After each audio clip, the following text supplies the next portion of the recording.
بسم اللہ الرحمن الرحیم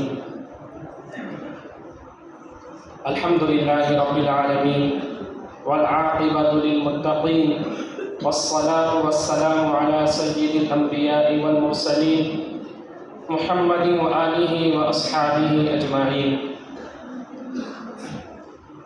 انتہائی قابل مبارکباد وہ طلبہ جنہوں نے اردو تقریر کے اندر حصہ لیا۔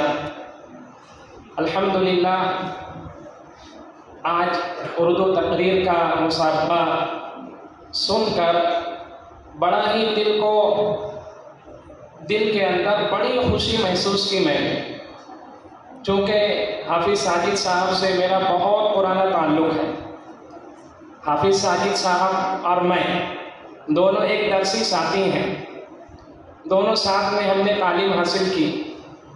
تو حافظ ساجد صاحب کی تعلیمی لیاقت شروع سے میں جانتا ہوں، تو طلبہ کے اندر ماشاءاللہ تعلیمی کیفیت وغیرہ کافی سالوں سے میرے سامنے ہے، لیکن آج اردو تقریر کا مسابقہ سن کر مجھے دارالعلوم دیوبند کی انجمنیں یاد آ گئی۔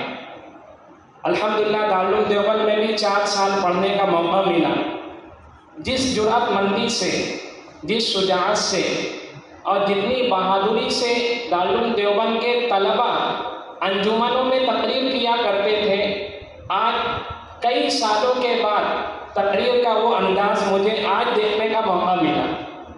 میں بہت بہت مبارکباد دیتا ہوں ان طلبہ کو بھی، ان کے اساتذہ کو بھی، اور اسی طرح اگر محنت جاری رکھی جائے تو انشاءاللہ یہ طلبہ آگے چل کے امت کے بڑے رہنما اور قائد بنیں گے۔ اللہ تعالیٰ ان کی اور ان کے تمام ہی اساتذہ کی محنتوں کو قبول فرمائے۔